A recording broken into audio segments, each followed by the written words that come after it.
so I will stay down here until you call me. Who gives me a sound? Ah.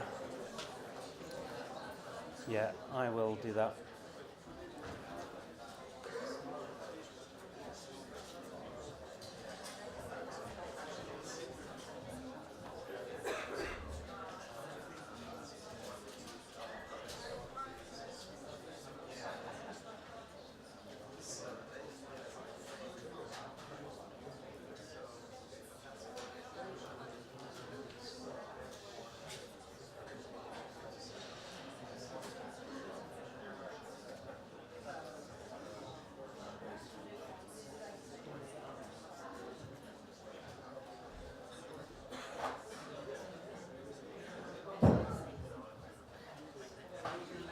The audio visuals in people's seats as well. Can we talk about that?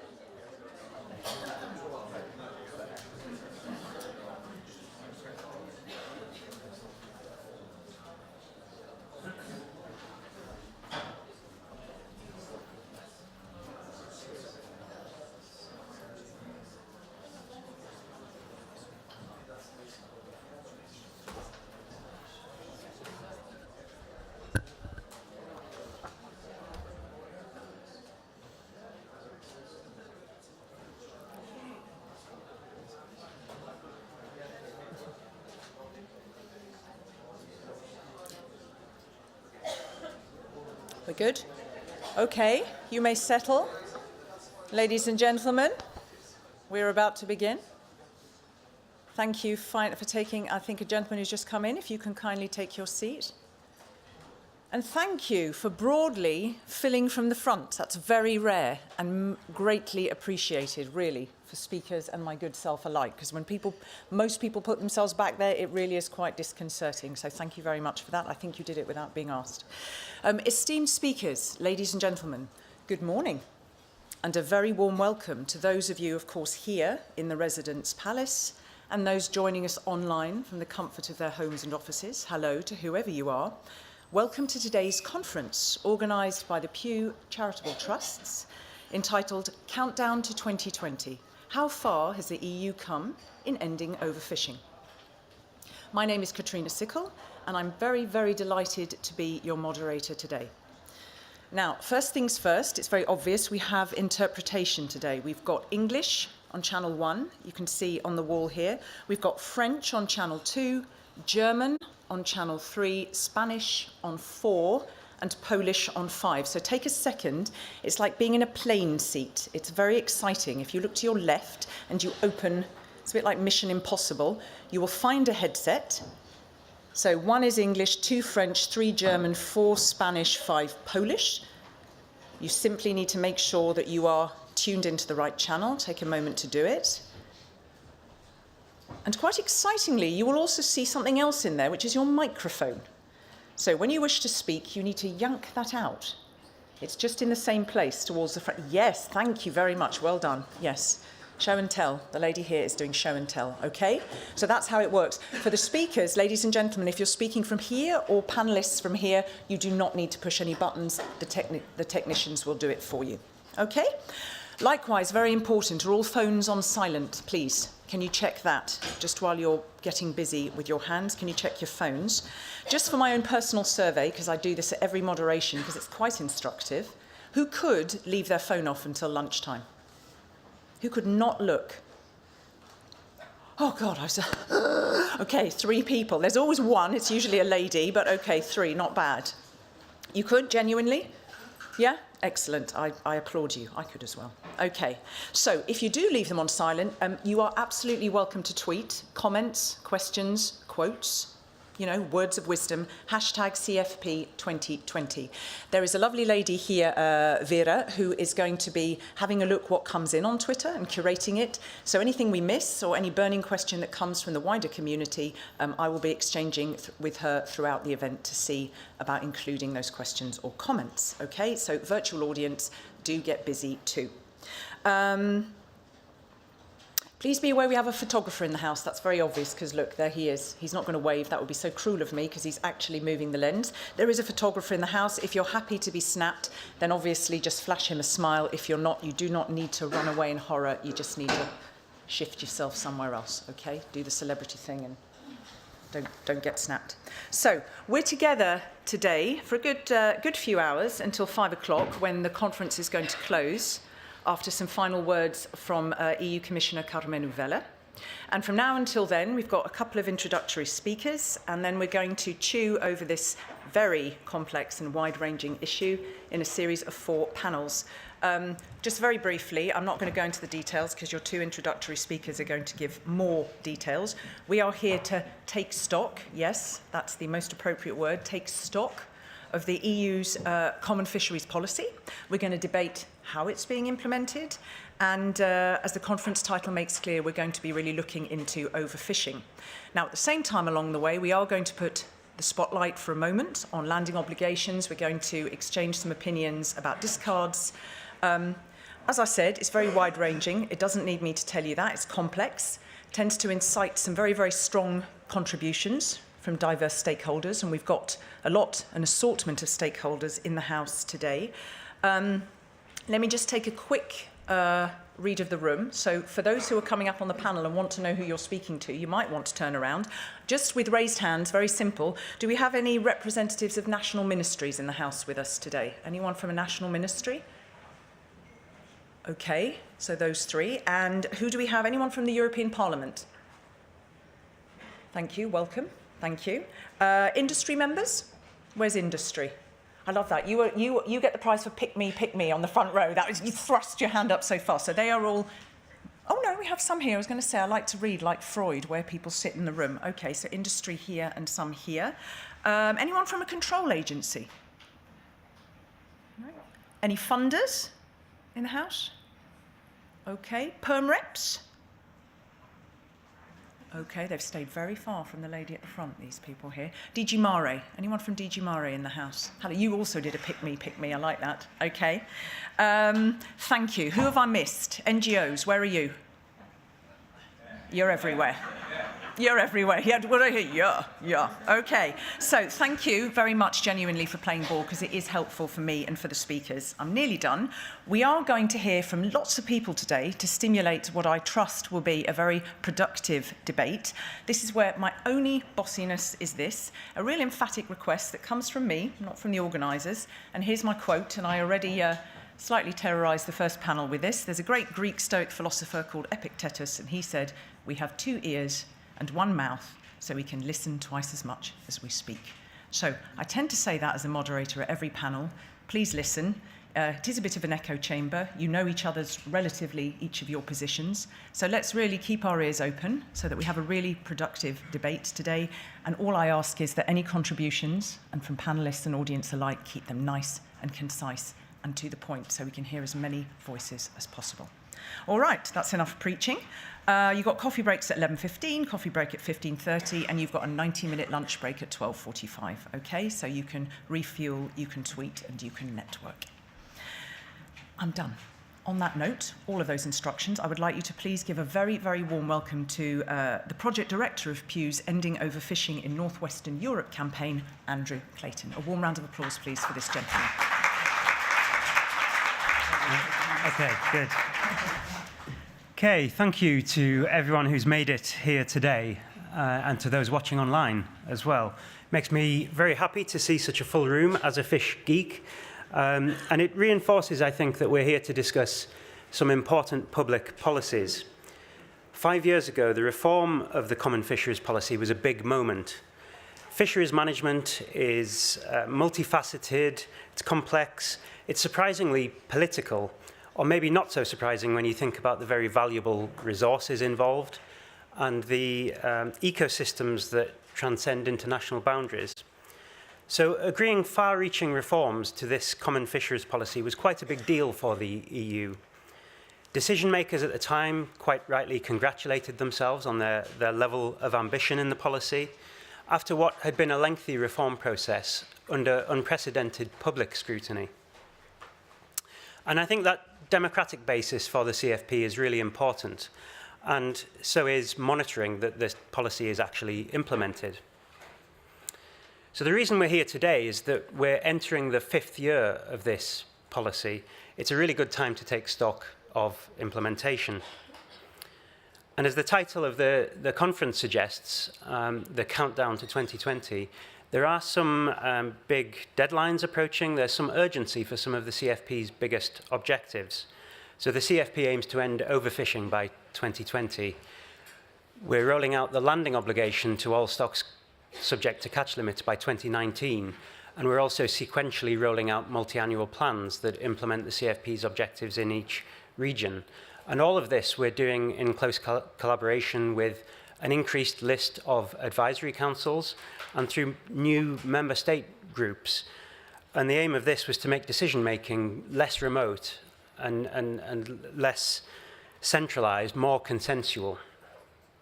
So are all these reforms being implemented? Well, I hope today's discussion will be useful in helping you all answer that question. Many of you in this room I know were deeply involved in that reform process 5 years ago. And I know many of you are very heavily involved in the equally difficult work of implementing the CFP in our fisheries right now, day to day.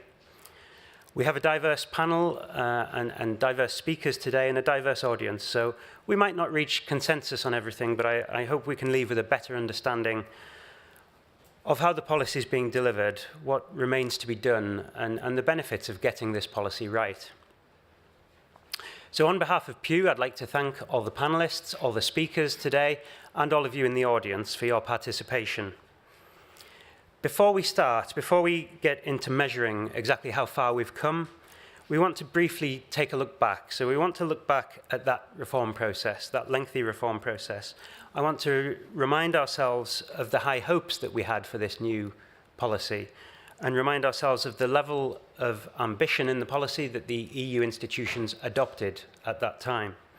So in order to do that, I'd like to introduce Monica Verbeek of Seas at Risk, who was a key member of the Ocean 2012 coalition back then and heavily involved in that reform process. Monica.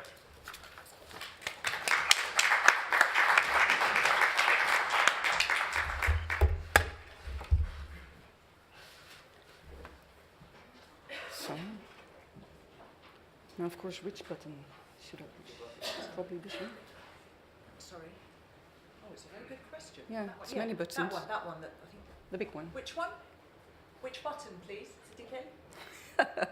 Just try a few. See Yeah, if you go forward. yeah, I'm Just trying it. The Lots red of. one is for Wait. I'm going there. I'm looking at the wrong screen. Yeah. So good morning, everybody. First of all, I'd like to thank Pew, of course, for organizing this very timely conference and for inviting me to speak about the past, basically.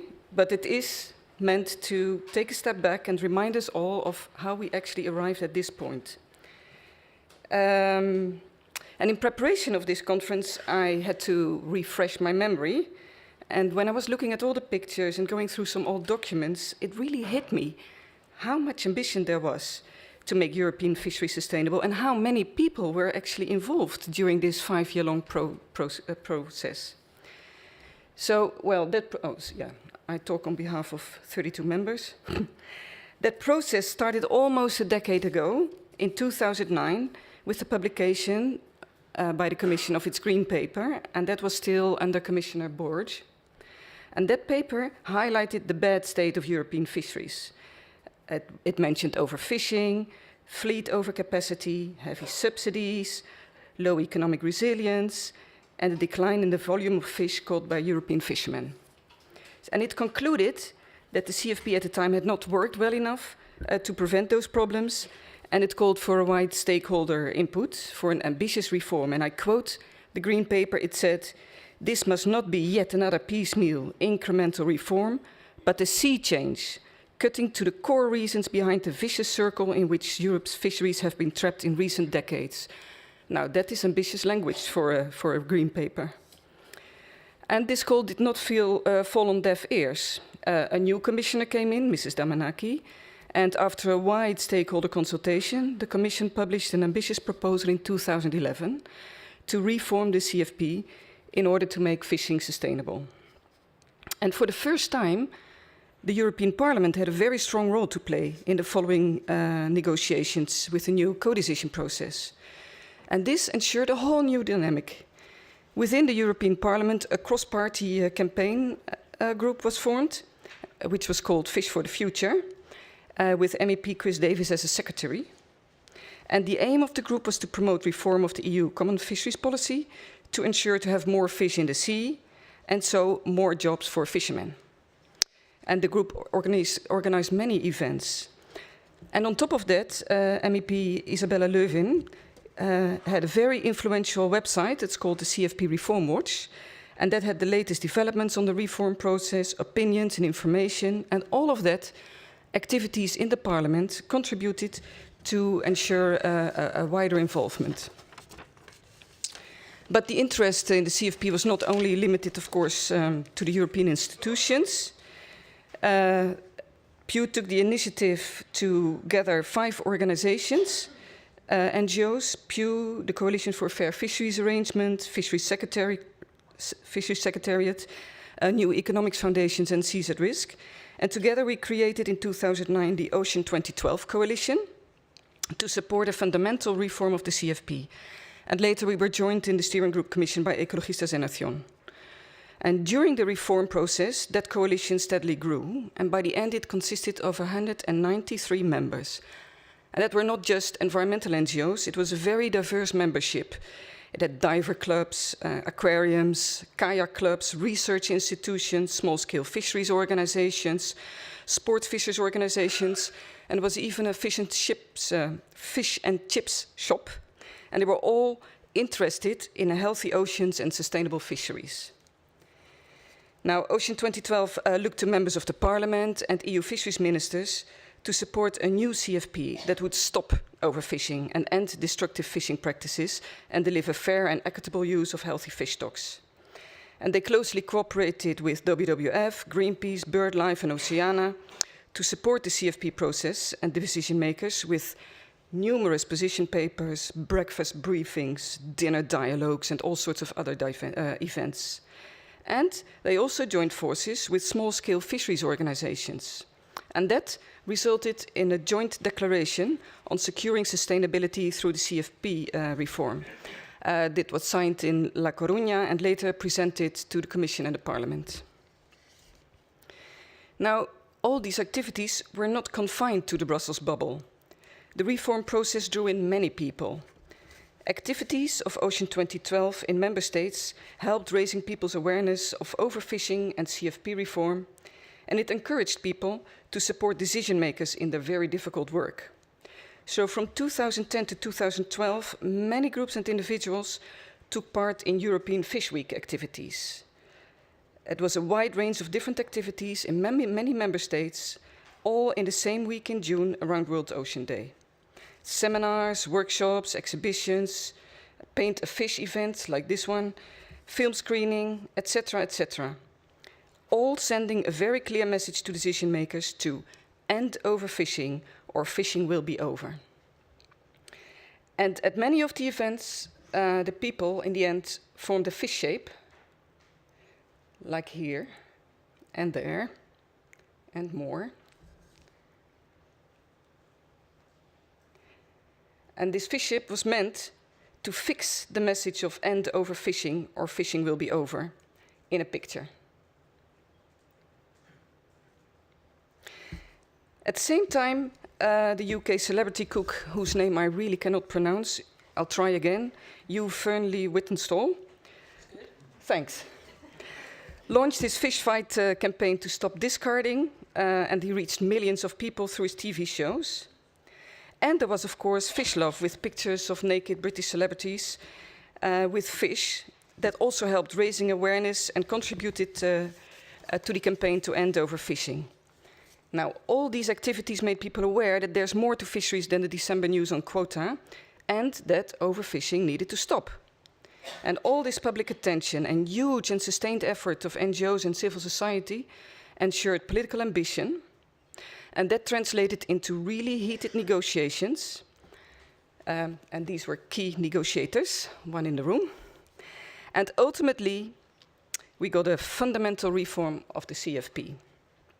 So now we have a commitment to rebuild fish stocks. And for the first time ever, there's a legally binding objective to end overfishing. And that is a firm basis for progress.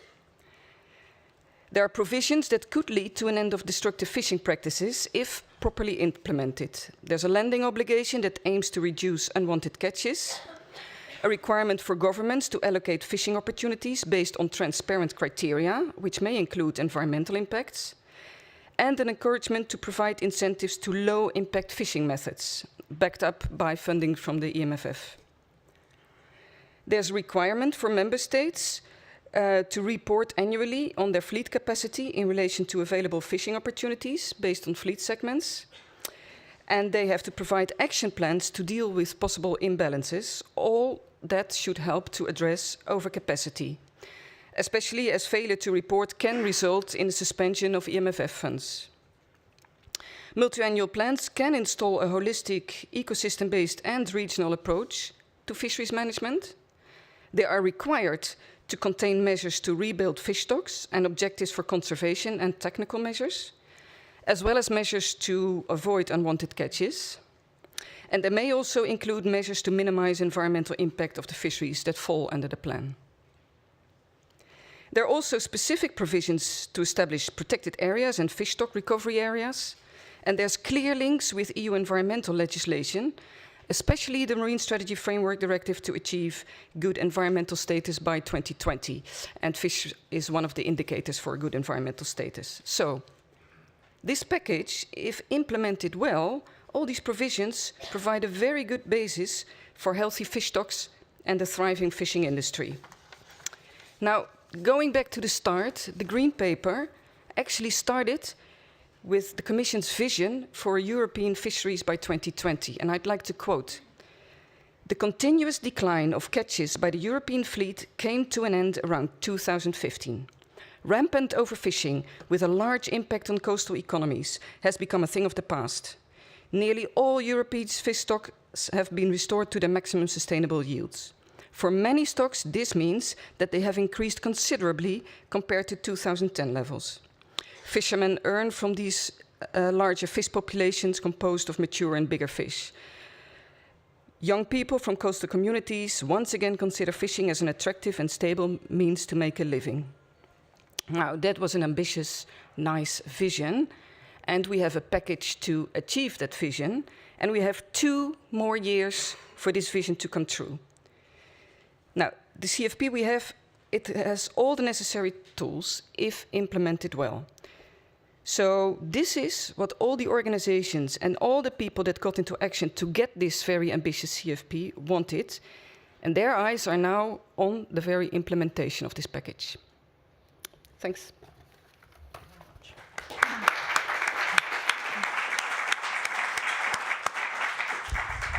Thank you very much, and I think that was very, very useful as a starting point to recap in the history, to recap some of the top main lines of the CFP, and also I think to explain very clearly, thank you, where this groundswell of input and interest and engagement came from and from whom. So, you know, you said there were an incredible amount of stakeholders who were a part of that, particularly in 2012, and that there was public engagement, there was NGOs, there was civil society. And so what I pull from what you've said mainly is, I think you said there's a legally binding objective, which is a firm basis for progress.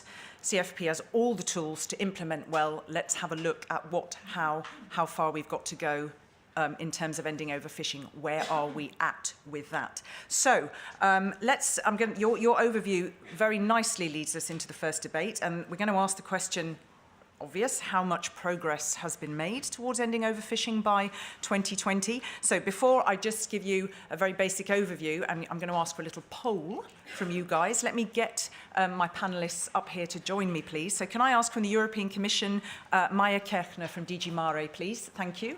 I can't see where you sit, but you were welcome to give her a round of applause and make her feel comfortable coming up here to address you. It's always good. From Europêche, Javier Garat. From the International Council for the Exploration of the Sea, we have Dickey-Collas. Thank you very much.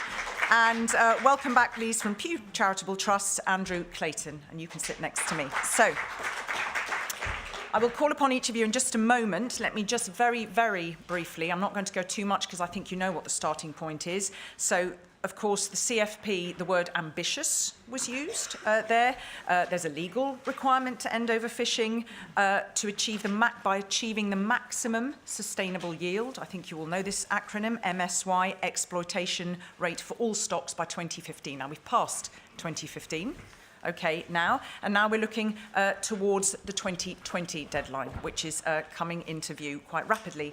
The Council of Ministers, guided by the European Commission, ultimately agrees the annual or the biennial catch limits. So really, the aim of this session is to focus on those decisions that the Council takes, look at the progress, how are we meeting CFP's objectives, where are we not, and the tangible impact in the water. Now, before we hear from these people, I'd like to hear from you, please. Now, in theory, you should have, most of you, all bar 6 of you in your pack, you should have a green and a red card. And if you haven't, can you have a quick check? If you haven't, can you put your hand up? Because this lady here in ochre, Andrea, has some more. Can you just quickly have a look if you got, raise your hand if you don't have a green and red card. It's a terribly simple, unscientific poll, but it helps to take a read of the room. Yeah? Are you all sorted? Okay, very simple question, because it's the start of the day and you still need more coffee probably. Do you foresee the EU ending overfishing by 2020? Given everything you've heard, given all your respective knowledge, do you foresee the EU ending overfishing by 2020? It's very easy. Green for yes, red for no. There's nothing in between. Okay. So would we say the noes have it? I think so. Would we all agree the noes have it? Too many NGOs. Okay. Well, we'll come to that in a minute, but those are who's in the room. So, panellists, that's your starting point. Literally, please, ladies and gentlemen, on my panel, just 3 or 4 minutes each. I'd like to hear from Five. Okay, 5, okay. Do you know why I say 3 or 4? You know why, because it's going to be 5, isn't it? If I say 5, you'll do 7. So 3 or 4 minutes, but you can have 5. Thank you. To concisely present your point of view, what's the progress being made from your point of view? What challenges remain? What do you hear as your response? Top lines, please. We'll have plenty of time to discuss it in more depth afterwards. And I think you should have a clock. Can you see a clock? You've got a clock there. Should do, if it works for you. But I'll keep my eye anyway. Would you like to start, please, Maja? Yes, with pleasure. Thank you very much. I would like to introduce myself. My name is Maja Kirchner. I work for the European Commission, DG MARE. I'm the head of unit of the unit who deals with fisheries management, and we're actually responsible for a very wide area. We manage fisheries from as far west as the middle of the Atlantic, between the US and Europe, the Azores, stretching over the Irish Sea and the Celtic Sea, the Channel, the North Sea, and the Baltic Sea, so all of the northern waters. I think we've received a very good introduction from Katrina, so let's indeed look at how far we have come in ending overfishing. You see here some figures that we have calculated just recently. These figures represent the decisions from the Council of Ministers from last year, and we have broken them down in 3 categories of stocks. Now, you see that the first category stock has a lot of green in them, and that is the category where we have the EU-only stocks. So these are the stocks or the tax and quotas which are only decided by the EU. So it's the Baltic Sea quotas, it's many of the North Sea quotas, not all of them, it's many of the Atlantic quotas. And you see that in that category, actually, if you break it down, we are actually at 97% MSY achievement. I repeat, 97%. Only 3% where we receive MSY advice from ICs have we not achieved yet our MSY target. Now, the further you move to the right here, the worse the picture gets. The second picture is still pretty good. It's the second runner-up, the EU-Norway negotiations. You can see that for 12 out of 15 commonly managed tax, we also achieve MSY. The figure there is in terms of volume of landings, 82%. Not a bad result, I would say. And it also shows that both Norway and the EU are very serious partners when it comes to achieving sustainable fishing for the sake of our coastal areas in the EU. Now, let's move further west.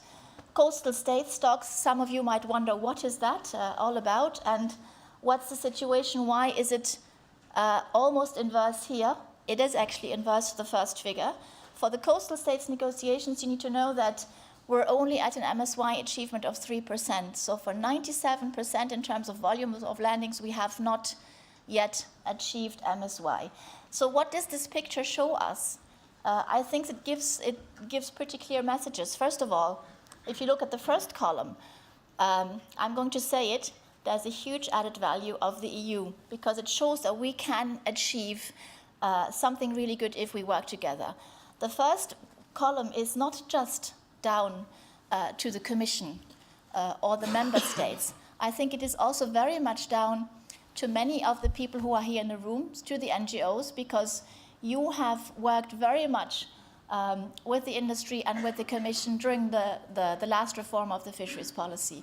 This is also your success, but it is also the success of the fishing industry. Why do I say it's the success of the fishing industry? Because we have, it has taken us many years to get to this figure, but we are there today.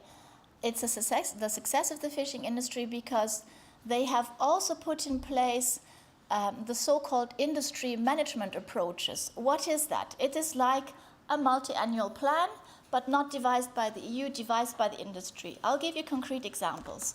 Sole in the Eastern Channel, sole in the Bay of Biscay are just two examples where we have received suggestions from the fishing industry to manage fish stocks in a multi-annual way.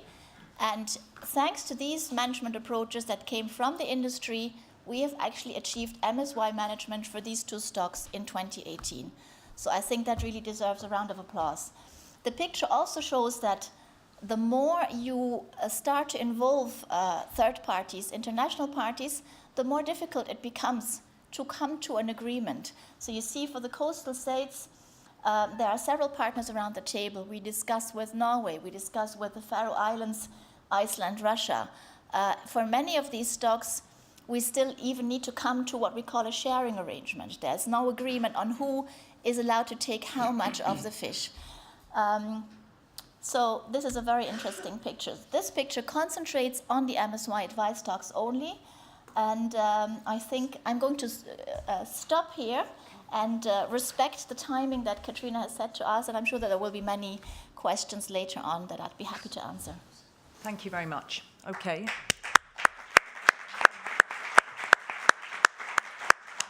Okay, let's hear, please, from Javier from Europêche. Thank you, Katrina, and thank you, Maja, for your intervention. I think if I have to make a summary of your intervention, I will say that this is a success story full of fishing industry sacrifices, and I will elaborate a little bit on that. Let me start reminding that the European Union fishing industry produces food, about 40 million of healthy meals a day, that is more than 14 billion meals a year. It provides a vital source of food and nutrition, employment, trade, economic welfare and recreation. Fisheries is one of the most regulated industries in Europe, which in some cases has proven to be rewarding. Progress has been made in the fields of stock biomass. It has increased considerably in the last few years. The fishing effort has been reduced, fishing mortality has been reduced, and economic performance of the European Union's fishing fleet has increased considerably, particularly in the Northeast Atlantic. The latest STEFC report shows that the very good status of most of our targets stocks. In addition, many stocks have recovered. For instance, 68% of the stocks were classified as being within safe biological limits in 2015, which is almost double the figure of just 35% in 2003. More and more stocks are fished at maximum sustainable yield, from 5 in 2009 to 53 this year. This is 9 more than in 2017. This is not a coincidence or a fortunate accident. It came at the expense of the many efforts made by the fishing industry, which respected a stringent tax and suffered a strong reduction of fleets. For the last 20 years, the European Union fishing fleet capacity has declined in terms of tonnage, engine power, and number of vessels. We cannot but congratulate ourselves on this positive news, which were accomplished thanks to the hard work of the industry, science, government, and European Union institutions alike. I can assure you that the fishing industry has a strong commitment to care for, respect, and preserve the environment of and fish population for future generations, and therefore contribute to rebuilding fish stocks together with scientists and participate in the creation of new legislation. Can you show the next one? Yes. But this is what we have in the future. The right path has been taken. A great effort has been made. The number of stocks fish at MSY levels is increasing every year, but there are certain measures ahead of us that will hamper the sustainable progression of fisheries. We call them the perfect storm. As many stocks have recovered and are now delivering increased sustainable catches, it proves that there was no need for the introduction of radical measures as the landing obligation, which has been a nightmare for fishers, particularly for the measure fisheries. We believe that the landing obligation is not workable for certain fisheries at all. The sector agrees with the European Commission on the need to achieve this maximum number of stocks at MSY levels as soon as possible. However, this cannot be done at any cost and without taking into due consideration socioeconomic factors. The European Union must set tax for every fishery according to the best scenario that guarantees a sustainable fishing activity from an environmental, social, and economic point of view. This will allow to progressively achieving the Common Fisheries Policy objectives within a reasonable period of time. Additionally, even some NGOs acknowledge that it is impossible to achieve MSY simultaneously for all stocks. Thanks to ICES, we have a good idea of the trends in the status of the fish stocks. For instance, since 1980, their assessments have covered 90% of the total catch reported to the FAO from the Northeast Atlantic. However, from the many species assessed by ICES, only 4 of these species, herring, cod, mackerel, and capelin, constitute over 50% of the catch in weight. 14 species constitute 80% of historical catch, and 50 species constitute 95% of the historical catch. Even though the quantity of fisheries data has significantly increased over the last years, we still have around 45% of the stocks with insufficient data. Therefore, is it realistic to conduct MSY assessments for all species instead of focusing in the main fish stocks? Can the European Union afford to have the landing obligation, MSY levels, and MSY assessments for all stocks by 2020? The perfect storm will be the consequence of the sum of the landing obligation, MSY target, and Brexit. If the European Union does not react on time, a lot of our fishermen will die with the storm. Thank you. Thank you. Okay, so what I heard, so interesting that from the first 2 speakers, both of you are acknowledging in terms of the input of stakeholders, it's been a group thing, everybody has been in it, and therefore thank you very much, there is progress, there we go. We heard the words from you that are very strong words. We heard the word sacrifice, we heard the word nightmare, we heard the word we cannot achieve MSY at any cost, and then you have put those together now, the Brexit and the landing obligation. Now, landing obligations, ladies and gentlemen, I'm not saying we'll ignore it here, but we are focusing on it in the third panel. I don't know whether, Javier, you will still be here. Brexit, yes, we will touch on, just to say, in reasonableness, this is not going to be the main issue here in the scope of this. That is not going to be the main focus. It's a point raised. We need to raise it, but we're not going to focus particularly, certainly not primarily on that issue. So I've just pulled some of the stuff. You used the word suffering from your intervention there. So hold that thought. You also had a question for the EU. Should we not just focus on the main stocks, you know, there's insufficient data for some. So let's hold some of those thoughts because we will be hearing from you in a moment. And now I'd like to come to Mark, please. So let's hear from you and let's hear perhaps some of your responses to what you've heard from your colleagues thus far. Your 5 minutes start now. Thank you. Thank you, everybody. I'm Mark Dickey-Collas. I work at the ICES Secretariat. I'm the Ecosystem Approach Coordinator, and in that role I work a lot with CFP matters, but also with Marine Strategy Framework Directive matters as well. ICES, as many of you in the room will be aware, is the main provider of fisheries advice in the North Atlantic, giving advice to Norway, Iceland, Greenland, Russia, Faroes, and the EU waters of the Atlantic and the Baltic.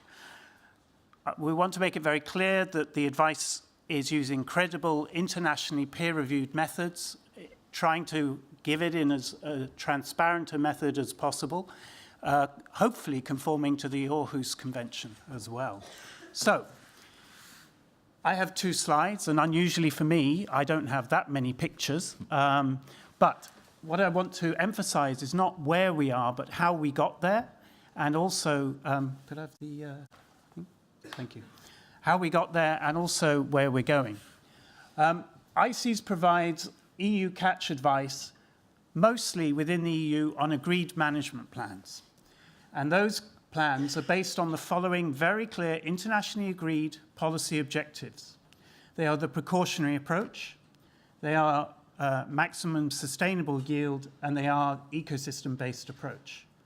And the main tool for providing our advice is the manipulation of fishing effort, of F.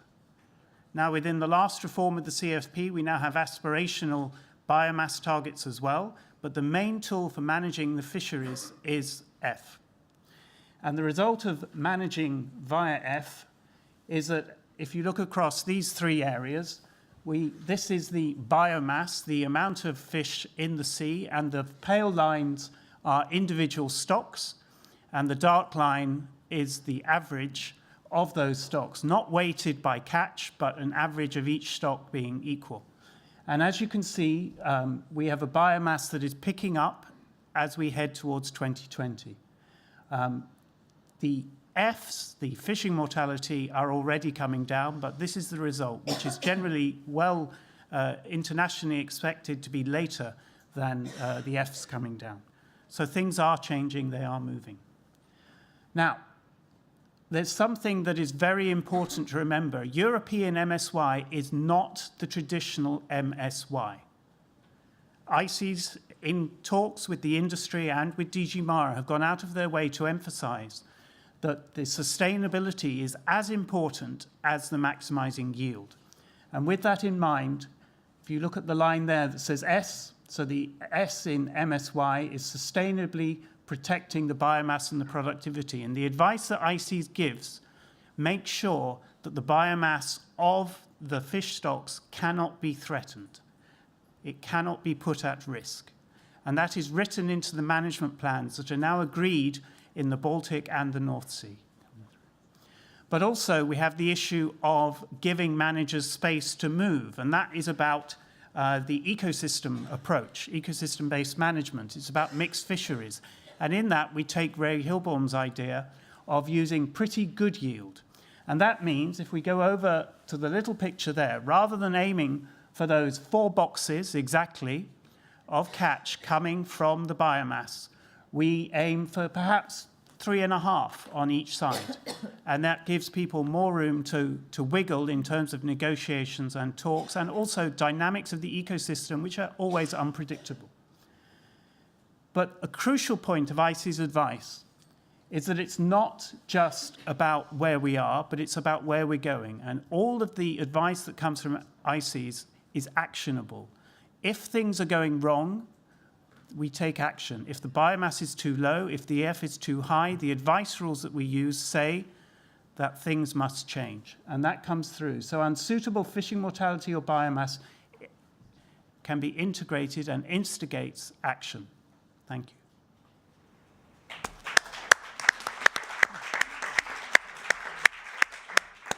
Okay, Andrew, would you like to close up for us, please?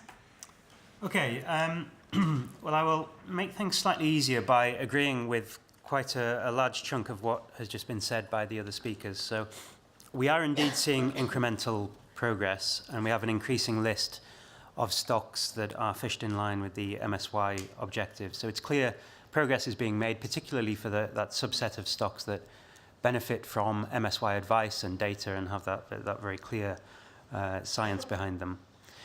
In November, we looked at the wider list of stocks. We looked at all stocks in Northwestern Europe that have scientific advice. We looked at all the limits set for those stocks, so not just the ones that had MSY data.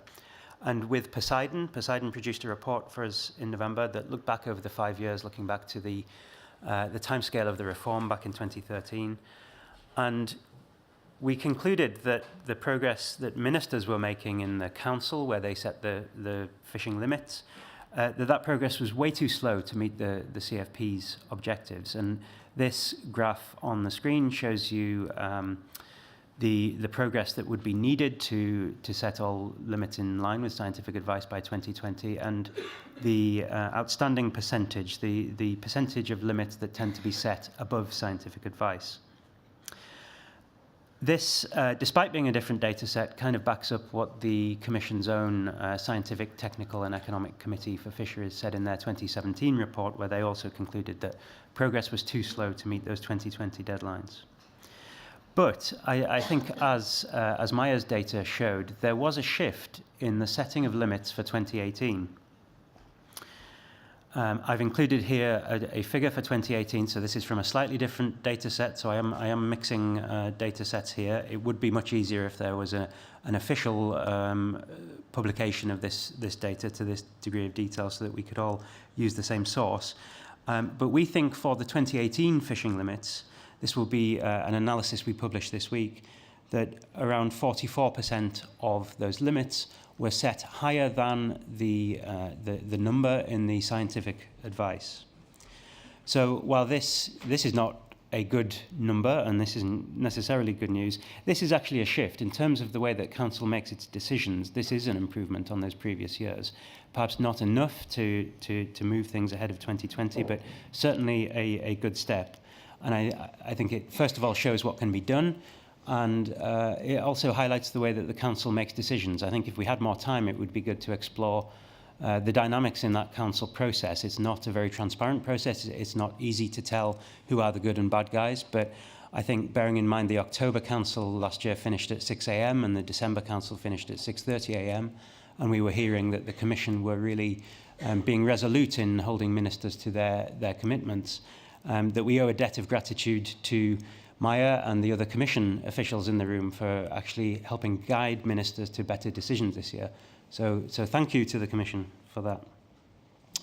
But there's plenty still to be done, and there's regional variation. So, for example, the picture in the Baltic is better than the picture in southwestern waters. And I've included a picture on this slide here of the Mediterranean because, of course, things are very different in the Mediterranean. The picture is much worse there, with overfishing in the 90s percentage terms for stocks in the Mediterranean. And of course the analysis I've presented doesn't include those areas because there aren't many fishing limits to analyse in the Mediterranean. So looking ahead, I wanted to include a slide on biomass because this is where the CFP takes us, and I think the way that Mark described it was quite helpful in that managers manage fishing mortality and the exploitation rate. We cannot put fish into the sea. We can't directly have that kind of biomass objective, but there is an aspirational objective in the CFP to restore biomass above the level consistent with MSY. And of course, in order to do that, you need to fish at or below the FMSY level. So while the progress has been made for these stocks with MSY is good, there still remains some progress to be made. Using concepts like the precautionary approach to avoid these really dangerous biomass levels, to make sure that the biomass is sustainable, as Mark mentioned, is very important. But I wanted to remind the audience that the CFP sets a higher ambition and aims for this maximum sustainable yield level. And the flexibility that the CFP included was actually in the timing because of the way that it set this objective for 2015 where possible and 2020 in any event. So We didn't expect to have perhaps 50% or more of stocks set higher than scientific advice by the 2015 stage, but I think I would choose to look at this as glass half full because we have 2 years to meet the 2020 deadline. We're doing quite well on those MSY stocks, but some progress remains to be made if ministers can just accelerate that shift and meet the 2020 deadline.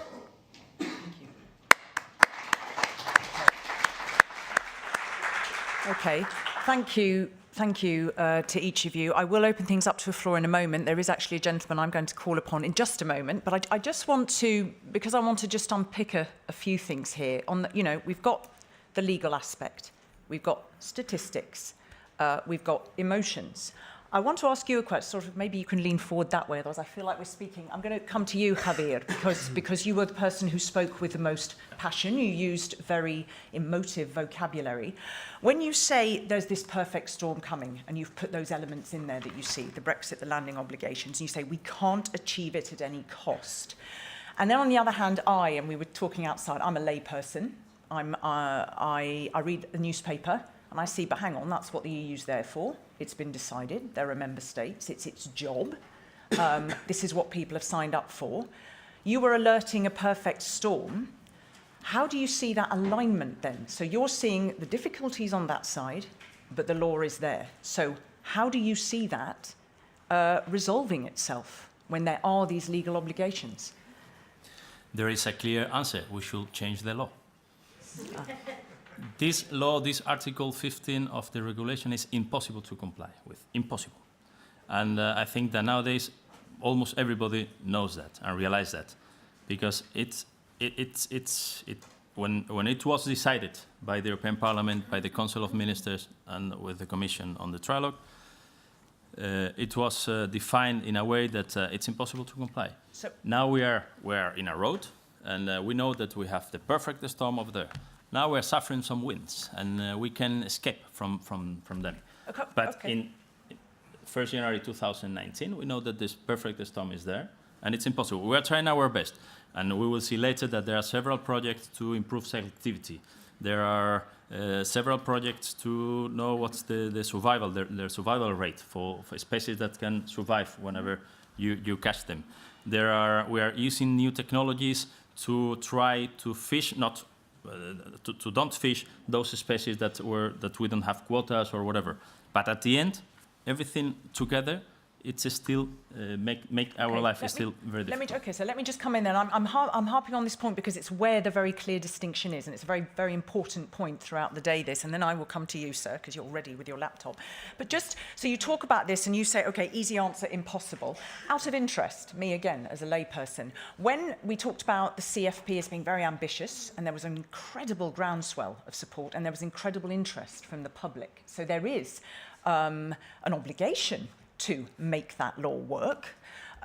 Was there the same degree of a perfect storm is coming previously to the CFP, and yet through sacrifices, through efforts, through change has been made? Do you not see that optimism for what's coming forward? I think this is worse than before. We have made a lot of sacrifices. The fleet has reduced considerably.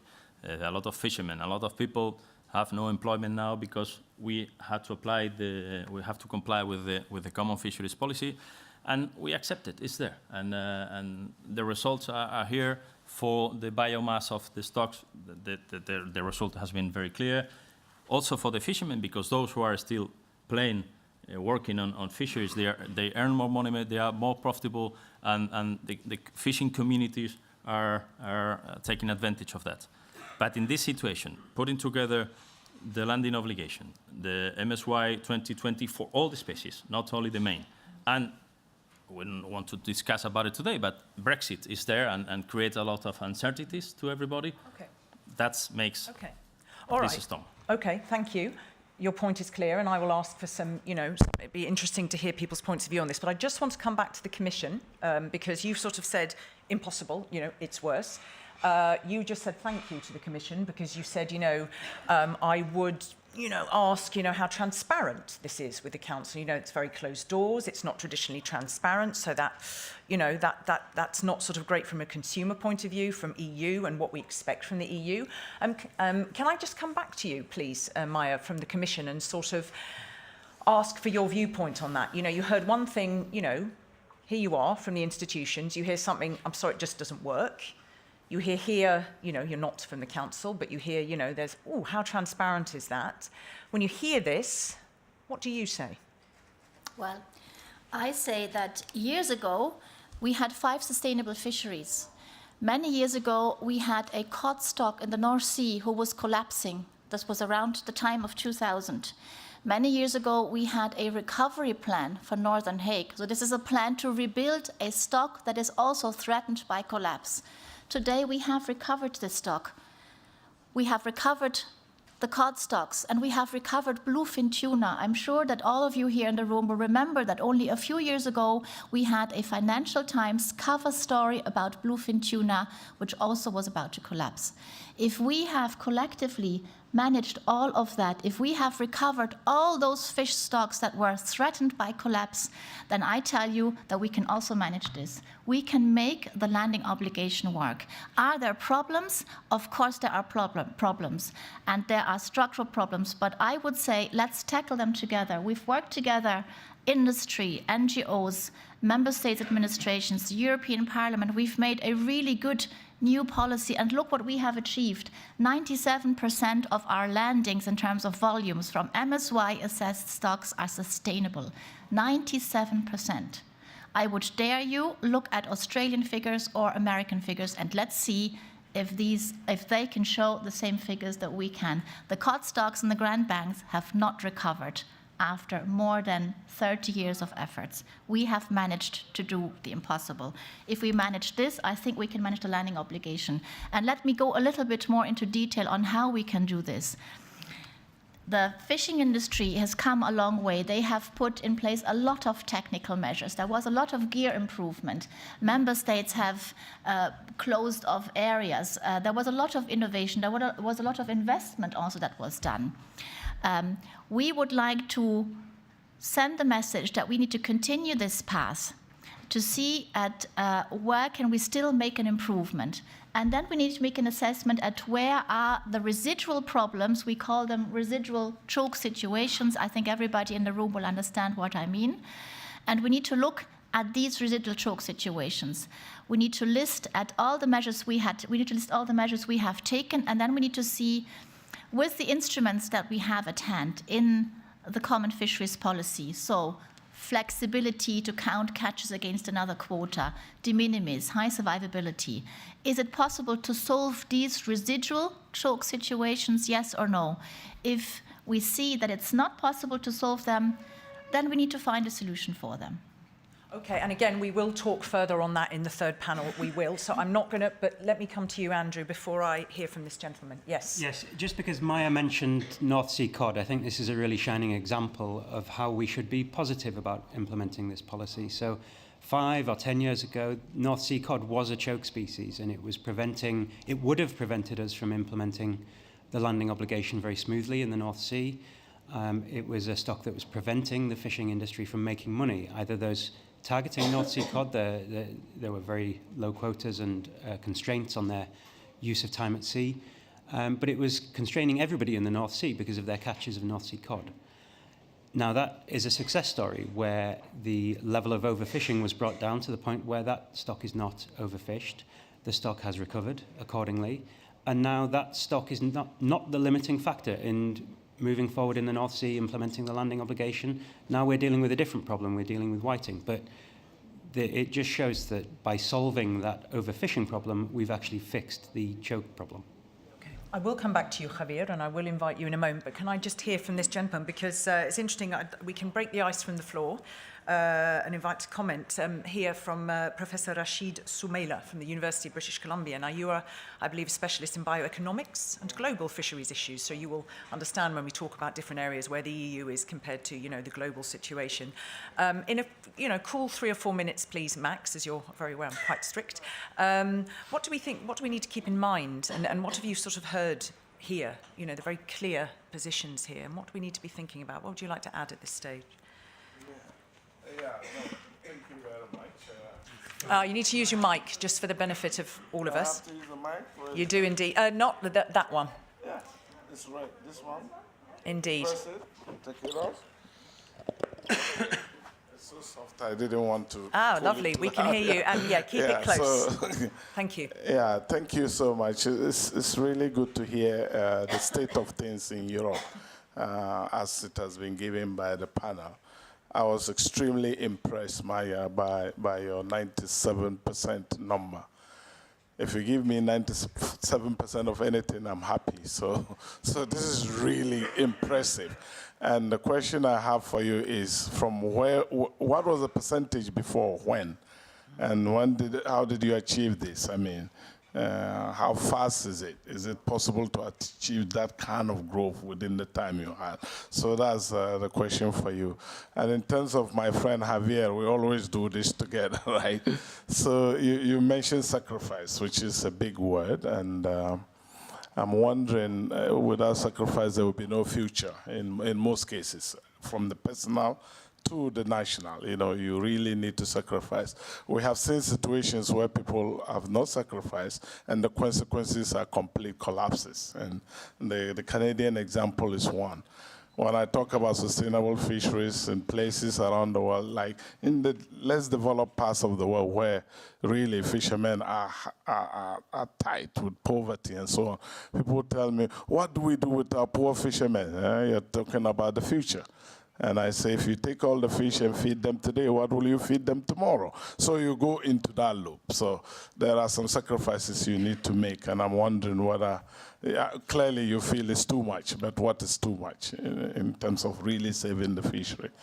Andrew, you talked a bit about how things are going. Your graph was quite powerful, where you showed where the trend now and what is needed to be able to achieve the goals, if I get you right.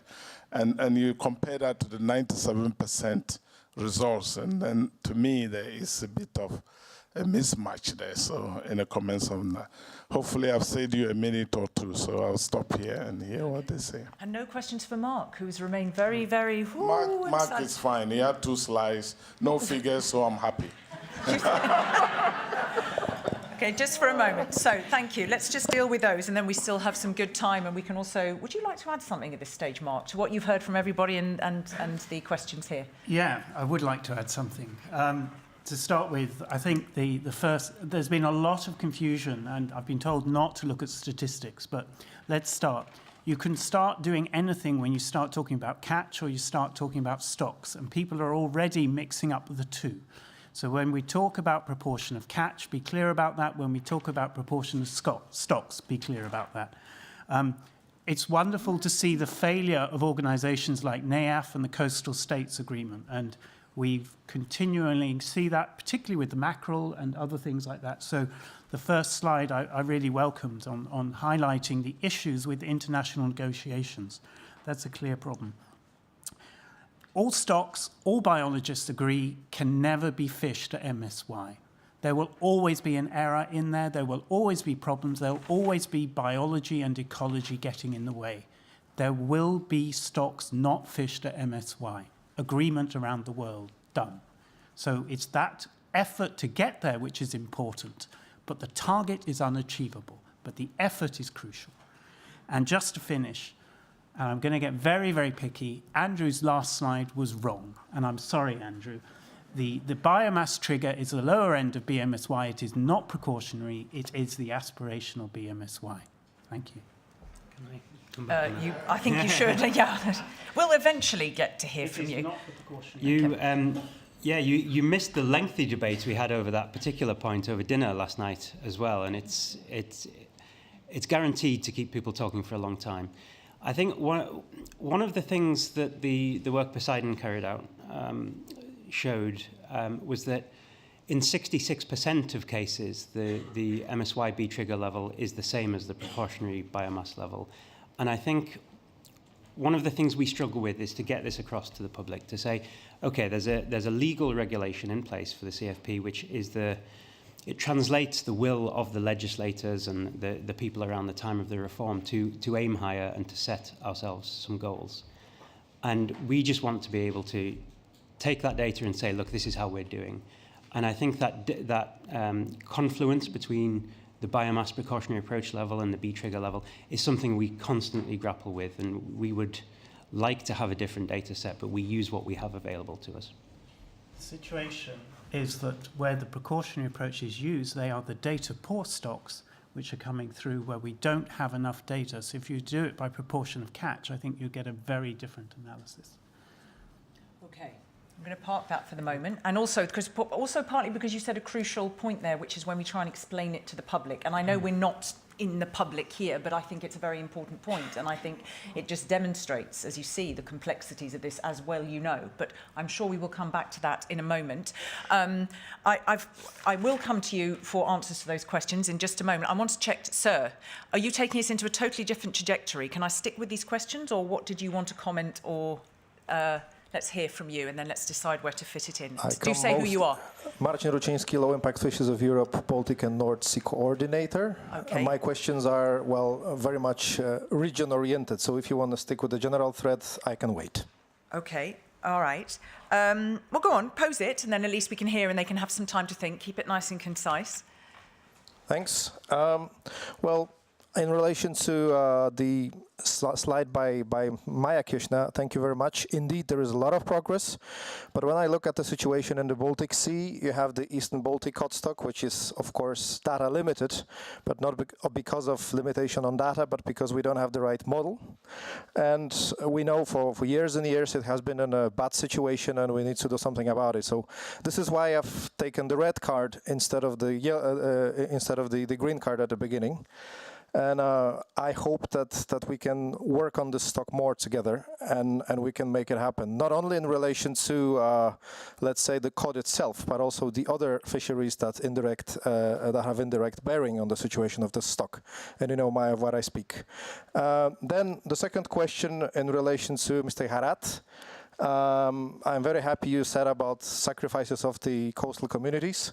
Indeed, according to the latest annual economic report of STECF, 2017 edition, the small-scale fleets in 4 out of 8 Baltic member states are in the red, making losses. So their communities have problems. Of course, again, there are multiple reasons for that. I don't want to speak at length on this. But would you agree with me, Mr. Garat, that this is time for the policymakers to look closely at these issues and help the small-scale communities? And then finally, a comment on the landing obligation, because there was a debate. I will leave my detailed comments to the right, let's say, moment.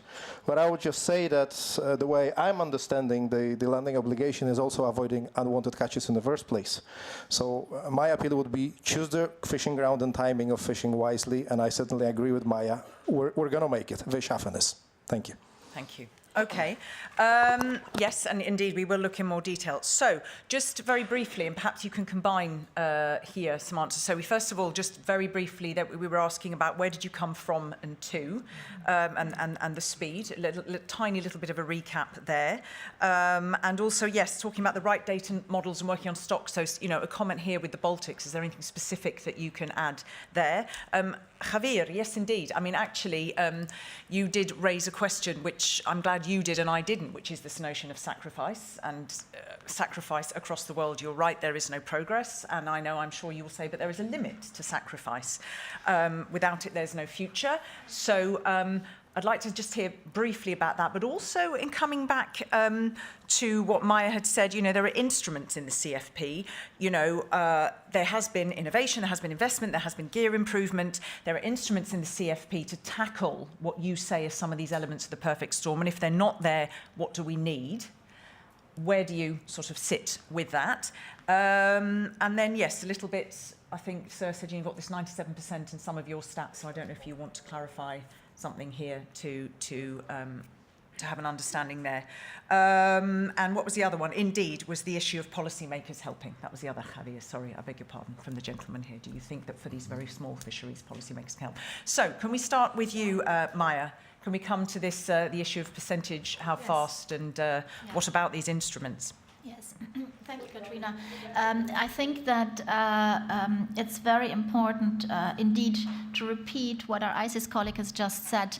You need to be clear when you use figures. The figures that I have presented are landing figures, so it's the volume of landings. So for 97% in terms of volume of landings, we have made it. We are there. We are in line with MSY. How long did it take us to get there? it took us a while, and it was very painful. So I do have a lot of sympathy for what Javier has just said. It was extremely painful for the fishing industry. Vessels were scrapped, were taken out of business. People had to decide to leave the fishing industry. There's a colleague here from the Scottish fishing industry who knows this story very well. The whitefish fleet in Scotland took a very hard hit around the early 2000s, and they took a wise decision and scrapped many of the vessels, so that the vessels that were left afterwards were actually becoming very profitable with the catches that were available to them. So to answer the concrete question, I don't have the percentages of where we were in 2005, but I can tell you that in around 2005 we had only 5 sustainable fisheries. And we've gone from 5 to 53 today. So the 53 is the number of tags or the number of quotas that we are sustainably fishing. And if you add up all the catch volumes in the 53 sustainable quotas, you come to 97% for the EU-only stocks. On Martin's question for Eastern cod, yes, I very much share your frustration. We really hope that we get a better picture, and here, of course, we rely on our friends from ICES to help us get a better picture on the cod stock, because this is one of the data-limited fisheries that we still have. But I would like to give you another example so that it's also clear for everybody in the room that there can be a shift from data limited. So what is data limited? Data limited is where the scientists take all the information they have and they say to the Commission, we know there's a trend, and the trend is either positive, it's going up, or it's negative, or it is stable. But that's it. They can't tell us, is it a sustainable fishery? They can't tell us what the fishing mortality is, and they can for sure not give us MSY advice. We had an example in 2016 where ICES had collected more information on 2 megrim stocks. Until 2016, these 2 stocks were also data limited. In 2016, they went from data limited to MSY. And what happened then? And that's important for you to know. In 2016, we had a discussion with the Council of Ministers, and ministers saw that it was necessary to take a decrease in these stocks, and they were responsible. They took a decrease decision. It was a minus 25%, and in 2017 there was another decrease. And today, these 2 megrim stocks are also in line with MSY. I'm giving you this example to also show that there are a lot of positive stories out there. Member states have shown that they can be very responsible in their decisions. We know that in the short term it is difficult for the fishing industry, but we've also seen that in the medium term, within a few years, there are a lot of profits to be made. And I think this is what we're here for at the end of the day.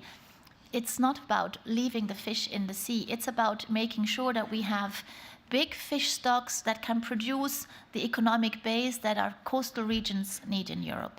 And I will stop here and maybe... Okay, well, actually, no, thank you, because I think it nicely segues, because you're saying, again, I'm hearing from that side, look, lots have been done, optimism, optimism, optimism, conversation, we can find a way, and Javier is coming back and saying, well, I'm sorry, I don't agree with that, despite thank you very much going forward. So we talked about the sacrifice, we talked about, there's a question about policymakers. Let me come to you. Yes. We know that we have to make sacrifices, and we are ready to do them. We have done that in the past. As she said, a lot of vessels were scrapped, a lot of people lost their jobs, and that's a reality. But it is true that also it had its profits, and those who are now fishing around Europe, they are better than they were before. That's a reality, and the stocks are much better. But how far can we go with sacrifices? I linked this to a statement made by Andrew, that says that majority of European Union catch limits set above scientific advice to 2013-17. I also think that this is a wrong statement, and I have a question to the scientists and to the Commission in order to elaborate on that. But for instance, last Council of Ministers, we were talking about Southern Hague. After a recovery plan, where already our industry had to make a lot of effort, a lot of sacrifices, reducing effort, mortality, and all this, the biomass is already above MSY. But the mortality is still not in MSY. So the ICES recommendation was, if you want to get MSY in 2018, you have to reduce, I don't remember by heart, 24%. If you want to get it in 2019, you have to reduce 15%. And if you want to get it in 2020, you can stay as you are. So do we have, as industry, to accept the sacrifice to reduce 24% in 1 year? That will mean that a lot of people will not be able to continue their activity? Or can we wait until 2019 with a reduction of 15% that could be acceptable and continue fishing? And we are going to comply with the regulation because it says that 2015 and we're not possible at the end of 2020. Our opinion is that that sacrifice can be made for 2019 with a 15% reduction, which will imply some sacrifices, but will not end up with a lot of fishermen out of business. That's what we think. And I link it with that statement because I think that there's a misinterpretation of how decisions are taken in the European Union. We have ICES that provide several scenarios. The European Commission asked them, please tell me the figure, more or less, it's not always an exact figure, but tell me the range of a scenario with MSY 2018. But also give me the MSY, the reference for 2019 or 2020. And they make their job, they make their assessment, and they gave several recommendations. Of course, their main recommendation is to answer the European Commission, MSY for 2018. Then the ministers in the Council get together, take into account also socioeconomic consequences of their decisions, and in most of the cases they say, okay, let's follow the recommendation for MSY 2018, but in some cases we could use the recommendation of 2019. That was the case of the Southern Hague. And in this case, the European Commission was very tough, and they would say, sorry, we have to go for 2018, and only a few exceptions, very few exceptions for 2019. And at the end, we have the figures at that. But if the Council of Ministers decides to follow the recommendation of 2019, that doesn't mean that those limits were set above scientific advice.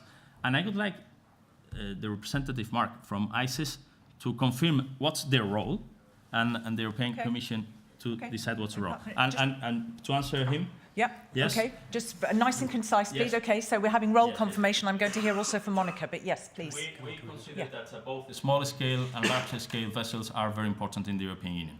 Both provides food, and both needs to be well managed. And it is true, I think, that in the last few years, most of the regulators have concentrated on how to regulate larger scale. And it's true. So we need to think more about the small scale to better manage their resources that they are fishing, because they are close to our coast where the ecosystem is very vulnerable, and we have to take the right measures also to make them profitable.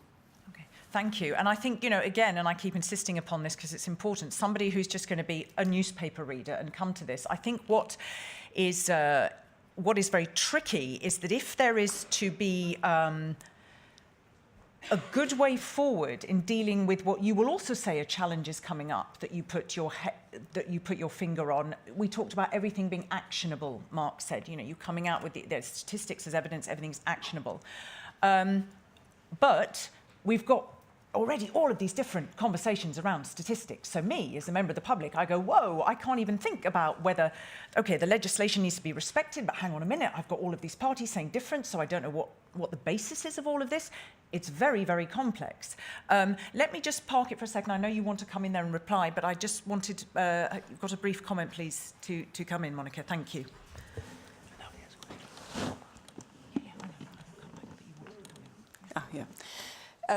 I just wanted to briefly comment on the remark of Javier, because he said basically if the advice in 2018, but there's also advice for getting it in 2019 with less socioeconomic sacrifice, then surely we should go for 2019. I just wanted to remind you of the CFP, which says by 2015. So in fact, we are already, way over time. And it was only said can be done later if there is justifiable socioeconomic reasons. Now, the Council is very untransparent. Nobody knows, well, some perhaps in the room might know what happens there. I certainly don't.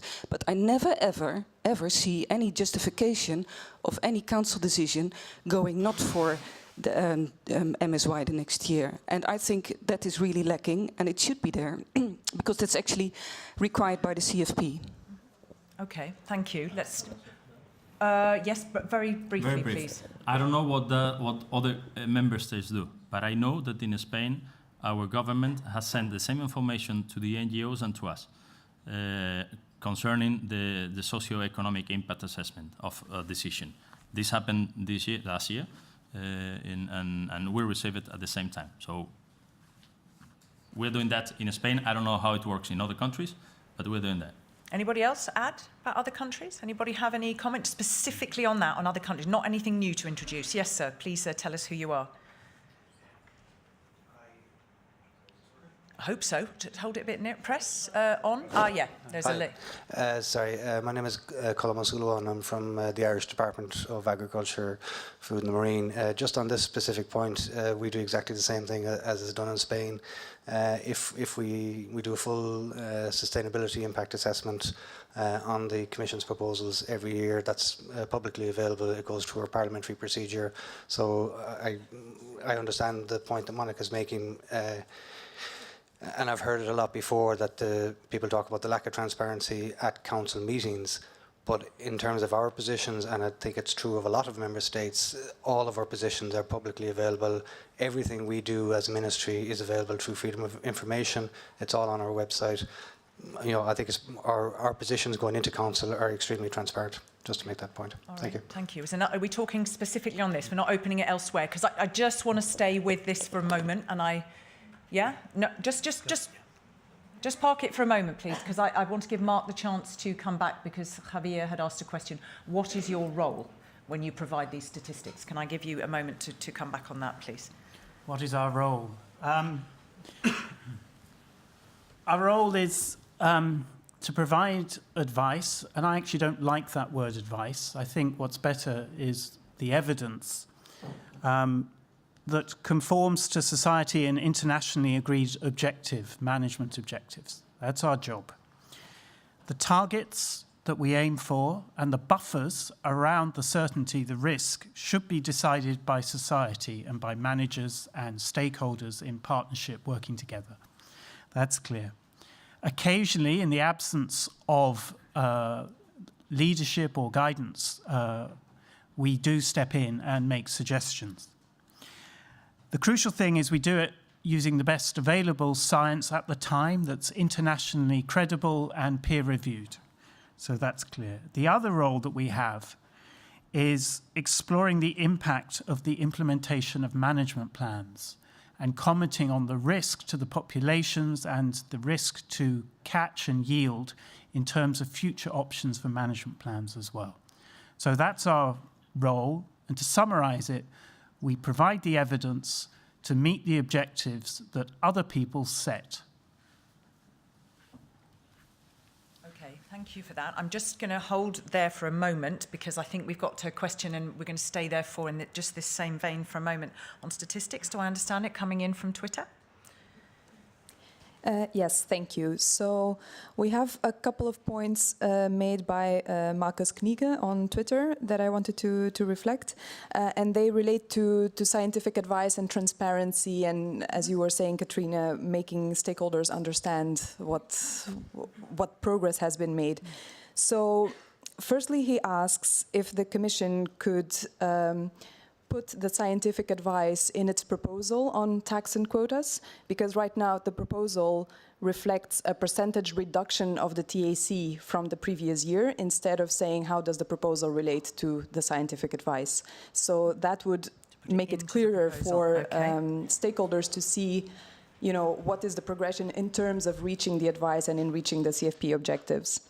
The second point relates again to public communication and whether it would be possible to publish a state of fisheries report that would be easily accessible and would present this information in a way that stakeholders could understand more easily. And finally, he had a question to Mark, because several stakeholders around the room have referred to different scientific advice or a variety of advice, but at the same time, ICES normally gives one single TAC advice at the top of their advice sheets. So if Mark could clarify the difference between the advice and the options in the advice sheet. Thank you. Okay. Okay, we'll have a look at that, and we'll have a look at, I mean, even, and just to say, I mean, I'm being very simplistic, when you say, yes, could a report be published for stakeholders on the state of fisheries, from this conversation, I wonder whether we'd reach any kind of state of fisheries per se, but, you know, there are so many different viewpoints. But yes, let's come first of all to this question about, you know, the TAC advice and the options. Could you just clarify that for us, Mark, please? I'm still writing my answer. ICES does provide one statement of advice, and there's a clear system about how we do that. The first thing is if there is an agreed management plan between all people involved in the fishery, we give the advice, and ICES has explored that management plan and agreed that it fits all the agreed objectives, management objectives, by those parties. Then we give the advice based on that management plan. That's clear. If there isn't an agreed management plan, we then move to the ICES MSY advice rule. And in my first slide and second slide, I showed you that that actually has an extra built-in protection for biomass in the ICES context. And then if we are unable to make a statement about MSY, we then give an advice based on the precautionary approach, which is only protecting the biomass rather than commenting on yield being optimized. So that's our advice rule, the top statement. We also provide a selection of catch options into the future, scenarios into the future for the likely outcome of decisions. They're there to provide evidence for discussion and for debate. We have already stated that we have taken a range of different objectives, and that's our one line. That's our ICES advice, based on our best evidence for that management objective. But we do provide scenarios afterwards to show what would happen, what are the consequences if other catches are taken. Okay, thank you. And is there anything else from Twitter? Can we part, Vera, are we, it's okay for now? Okay, because we have 15 minutes and there's some other ground I wish to cover. I think there was a lady somewhere, we've got quite a few people in the back of the room. I can't see it from here, person with the glasses right at the back. I do see you, so just the person with the glasses right at the back. Is there, yeah? Do you have a mic handy? Ah, you don't? Can you shout? Yeah, go on, stand and shout, and maybe I can re-shout. Ah, that's a very good point. Thank you for doing my job for me, but I shall re-ask in here. Can you just borrow somebody's mic there? Keep it nice and concise, please. Thank you. There's a quick solution to everything. Just like landing obligation, maybe there can be some solution. I'm Agnes Lijik from Oceana. I have one comment to make about landing obligation and one question. Landing obligation is not something easy. It's a great challenge for the industry, also for the decision makers, and it will not take overnight to implement. We just started, actually. The implementation has just started, so there are a couple of years to really have it in full swing. And I think if Norway can do it, and they've been doing this for over 30 years, the EU also can do it. And the question I would like to ask is about the Mediterranean, which is the elephant in the room. So far, we've been only talking about stocks in the Northeast Atlantic, which are on a good trend, on a good progress line. However, the stocks in the Mediterranean Sea are at a rate of overfishing, which is over 90%. So we have only 2 years to go to reach MSY objective, the sustainability objective for those stocks in the Mediterranean. This looks like mission impossible. So my question is, what will the industry do about it? What will the decision makers do about it, the Commission and Member States? How can we improve the situation? Because it's a real crisis in the Mediterranean. Thank you. Thank you. Thank you very much for bringing that up. Yes. Okay, park that thought for a moment. You can scribble. Ladies and gentlemen, please, nice and concise. Thank you. Say who you are. I'm Jan Kappel. I'm the Secretary General of the European Anglers Alliance. I heard Maja saying that we want big stocks, making money out of it, and that's okay.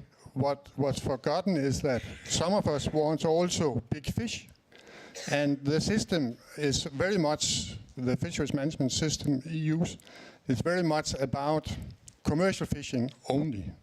And luckily, we now have a Marine Strategy Framework Directive, and I would like to ask ICES, how do you apply that to MSY and fisheries advice, or evidence, as you call it? What can we expect from that? Is that something which should be added to the perfect storm? Or and another little short issue is about, we heard from ICES that MSY cannot be achieved for all species. So this, the way I hear it, is that there must be made some political decisions, especially about multi-species plans. There will be kings and queens, and there will be prawns in this system. And again, we fear that this will be on the premises of the industry and not other people like anglers who sometimes have other interests. Thank you. Okay. Thank you very much. Okay, so park that. So first of all, we've got the question about the Mediterranean, the alarming situation there. Then we talked about the directive. So there's a question for you there, and how you apply it, and how you apply it to CFP, how you link them. And we're looking at, there was a question also for the Commission. You're talking about big stocks and money, but, what about its big fish too? So we'll have something there. One more question. I think there was a lady there who had put her hand up earlier. Should be, you need to press the button there, and then hold it very close. Yes, it's working. It's a little answer to Javier Garat, only to tell you that we have received the socioeconomic NGOs, the Spanish NGOs have received the socioeconomics reports at the very last moment, as every year during December Council. So I believe that you received them before, no? So that's the problem we have always with the Spanish government. We are always requesting these reports because they are really important to know what is going on and which kind of negotiations they are trying in December Council. And I have a little question or remark to the Commission. I don't know, Maja, if I'm not sure if the two examples you have give on McGrim are fully correct, because McGrim is a combined stock, and we don't know the MSY. I mean, according to ICES, in Area 7 and Bay of Biscay, the state of unexploitation status of the forest port McGrim are presently unknown. So these two stocks that you have give can be at MSY level. And we have some figures coming from the Commission about the stocks that are considered at MSY level that my organization believes that they are not. So it's something that we should work. All right, we're going to part, and I think we are right. We had a talk about this, if we're going to do death by statistic, and I think we have to unpick a little bit what the statistics mean, in relation to the legislation that's there, and that on the one hand, industry is saying impossible, on the other hand, the Commission is saying there are instruments. How does the consumer look at that? What is the EU for? And I think we have to keep in mind the wider context in this discussion, otherwise we will be submerged. So I might not get to answer absolutely everybody's. There was one more gentleman here, because I did see you with a biro. Keep it nice and short, please, as you know. Thank you. Yeah, thanks. I mean, I was just looking at the question, and the question was how much progress has been made toward ending overfishing. And today we've talked about ICES, we've talked about regulation, and I think one of the aspects in terms of where I come from, which is Northern Scotland, that has helped overfishing is a change of attitude by the fishermen. And we can have all the regulations, all the science we want, but unless you can rid out some of the anarchic behaviour that was a feature of the turn of the century, then we were never going to get anywhere. And what I'd suggest is the fact that the fleet are now making profits, being green is more easy. It's very difficult to be green when you're in the red. So it's the attitudes of fishermen that will actually make the change. And that's where strong leadership within the country comes into play. And it's not easy at times, but it's the right thing to do. So I wouldn't overlook the part that the fishermen have to play in this, because if at any point they choose to go anarchic again, it is very difficult to control. Thank you. And that, I think you bring it, and that's excellent, because as I was saying, we were having death by statistic, and you have brought in a very, very important element there. And just before I go back to any kind of statistics and come back to some of the questions that were asked, I mean, this is aligned with you talking, there's a political will, there's the individual will. For those who are making more money, perhaps the emphasis there can be on the sustainability. It's easier for them, so that there's that kind of approach. But doing what is right, and a change of attitude, where does that sit in, Javier? You know, this change of attitude, because beyond all the statistics, the change of attitude is linked to respecting the legislation or finding a way through it, but it's very, very important. I have been linked to the fisheries world already for 22 years, and linked to the fishing industry since 2001. And I think that this is one aspect that I have seen during all this time, the radical change of the mentality of, in general, the fishermen. Of course, there are exceptions, but people are convinced that they have to do the right thing, they have to think about sustainability, they have to think about how the biomass, not only on the profits, and they are thinking on the long term. And as he said, this is very important. Probably it's not 100% of the fishermen right now, but it's growing. The trend is growing and growing. And I agree with him. It's very important. Okay, so if just to be specific and to just push this a bit further, because it was very valuable. So when we go back to what Javier was saying at the, you know, we talked in those very emotional terms and kind of saying, I'm just sorry, it's just not possible because this perfect storm is coming, because it's worse than before when then we'd made big improvements, the landing obligations, the Brexit. What do you say to that? So he said, yes, of course, there's lots of changes in fishermen. What do you say to those specifics? I mean, keeping it in sort of sea terms, I think there's a force 4 or 6 out there, and there's the chance that, you know, the wind level may increase. But I think, you know, we're an intelligent sort of industry, and I think it's not beyond us to come up with some solutions to the problems, but we do need a political will to help us to deliver that. And that's when I would look at people like Maja saying, work with us and help us change it. I don't think it's a perfect storm. I think there are problems and bumps in the road that we need to overcome, but I think between us we can solve the problems. But it does mean that everybody's hand has to be on the tiller. Okay, and when you say, thank you for all of that, I like those, everybody's hand has to be on the tiller. When you say work with us, is there a specific area you say it isn't happening now? I mean, we heard that, you know, there is issues. Is the council transparent? We had people saying, oh, that's not my experience. You said work with us with the Commission. Is there somewhere where you feel that if we are to end overfishing by 2020, we've overshot 2015 targets, that there is something that needs to be, something more, something needs to change? I think, I mean, we woke up one morning and we were driving in the opposite side of the road with the landings obligation, but someone forgot to change the signs. There are loads of issues out there that actually cause us problems, but I think through time we can change the signs and make it all work. But, you know, 98% of European stocks are target stocks. 2% are not. Of those two, West of Scotland cod, West of Scotland whiting, they are choke species. Can we do something to focus on that to solve the problem? Yes, I'm sure we can, but we need to sit down and work out what the solution is. And that's what I'm saying. It takes science, industry, the society organisations and the Commission and others to work together to try and find... So you are more optimistic than Javier. Okay, a bit... That's why he wants to leave the Common Fisheries Policy. Very clever. Thank you. Boom, as I would say. Nice and tight, please. We've got 7 minutes left. Thank you, sir. Who are you? Yeah, Jan Isaksson, the Fisheries Secretariat.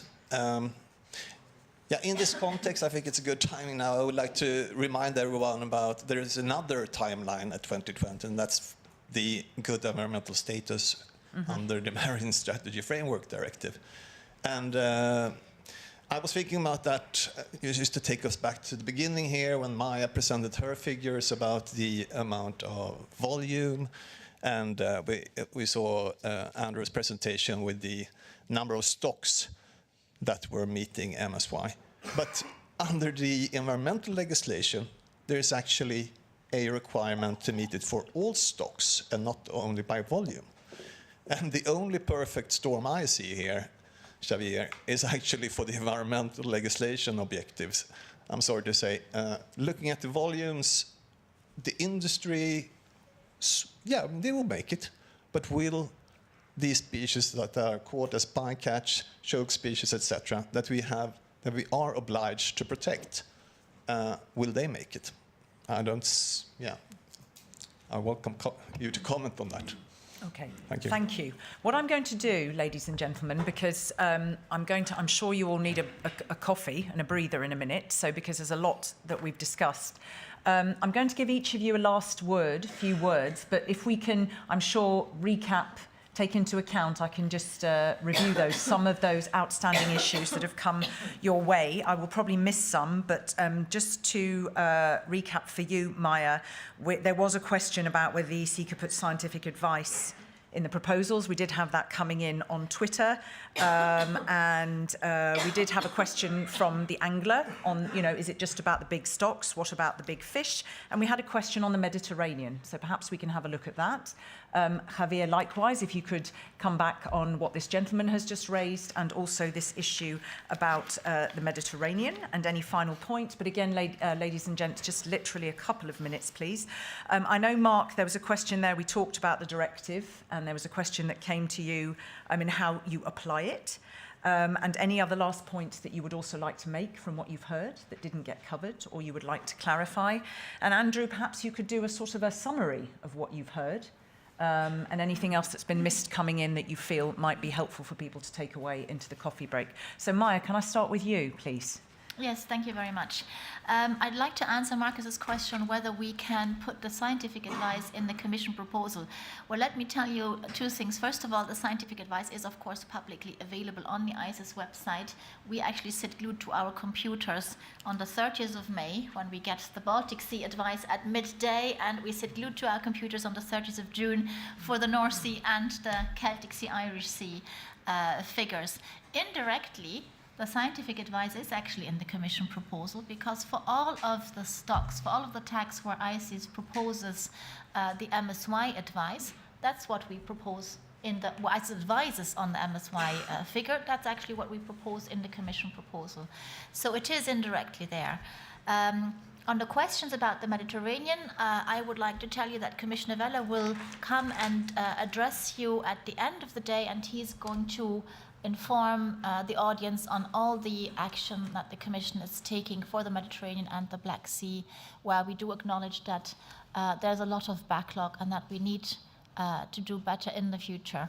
And I'll give the floor to other speakers to answer other questions.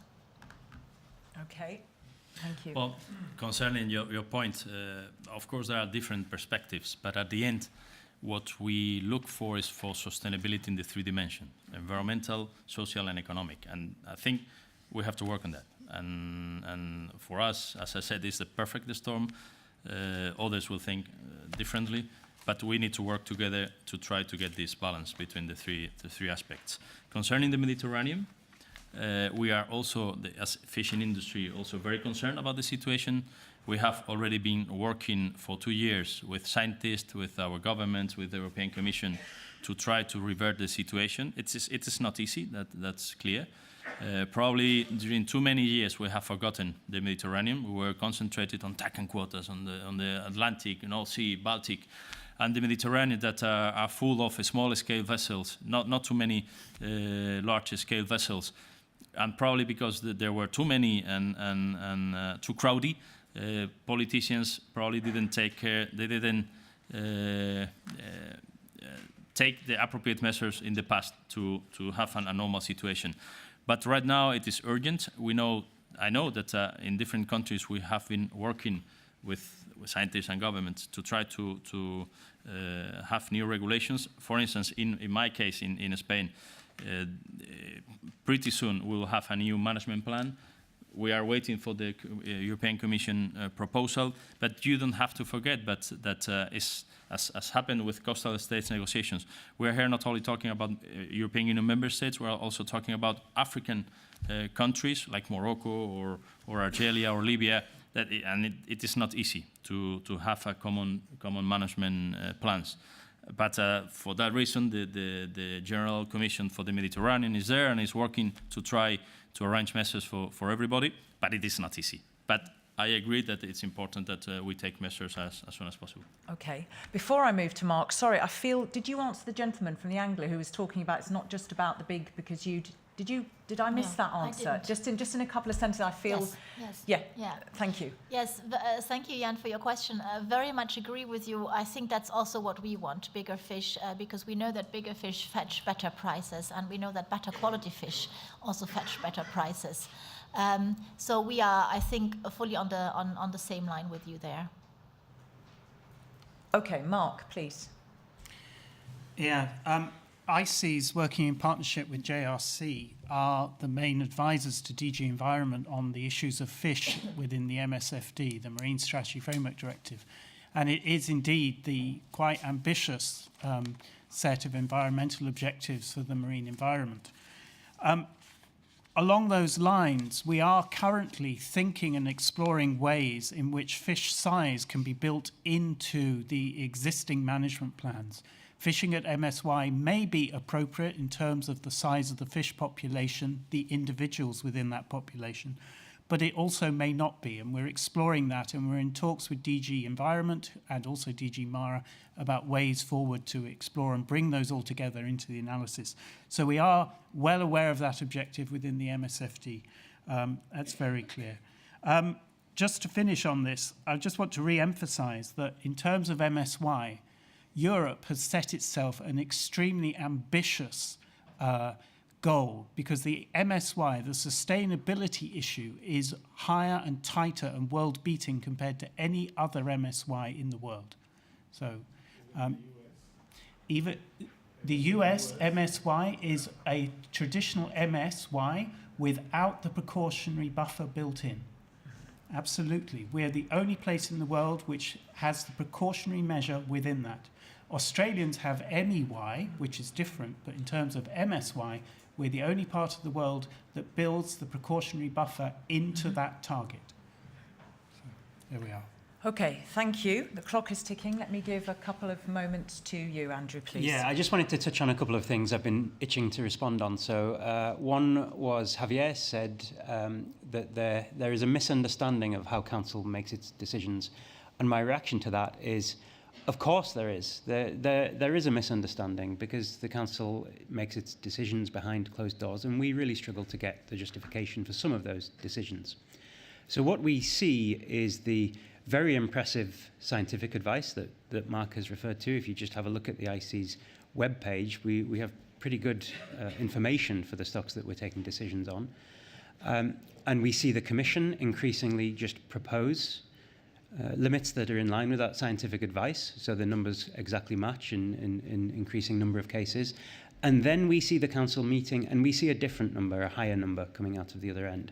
So that example that Javier gave was really informative, and I think if we had that information available to us, if we could see that member state ministries were making a decision to achieve FMSY 1 year later, for example, I think even the most impatient of my green colleagues in the room would probably be deep down pretty satisfied with that state of affairs if there is a commitment and there's some evidence being used.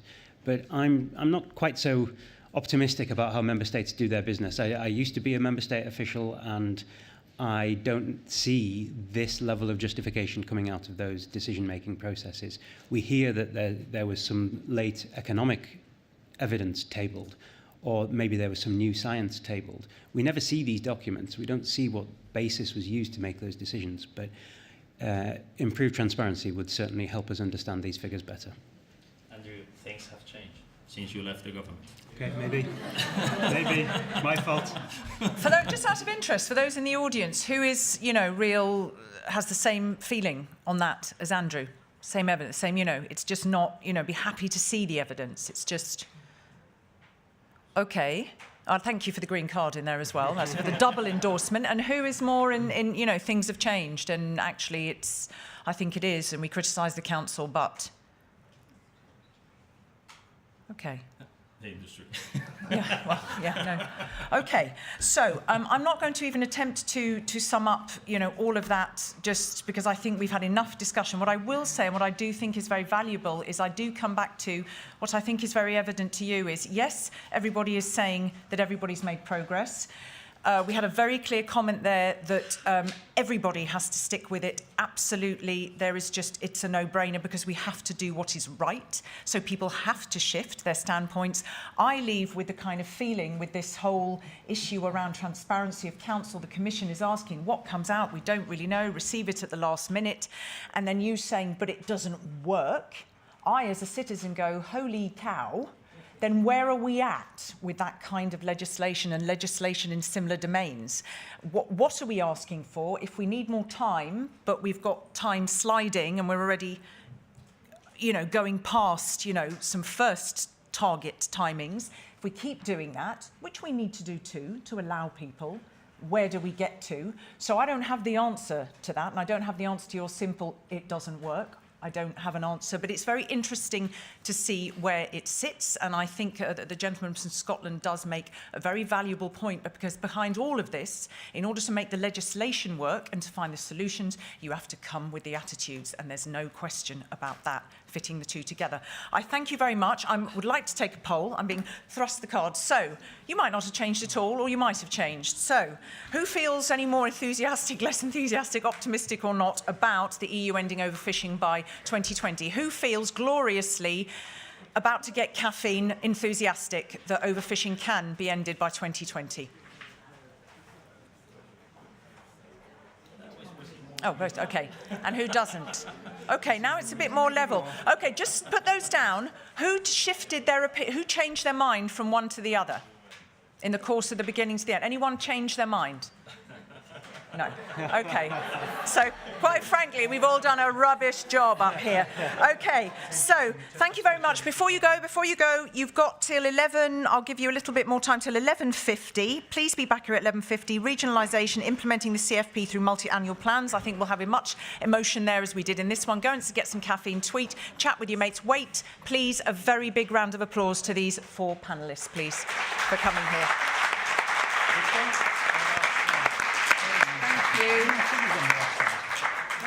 Thank you. You may leave. Okay. Okay. Well, I think we see it differently. He would probably solve the problem.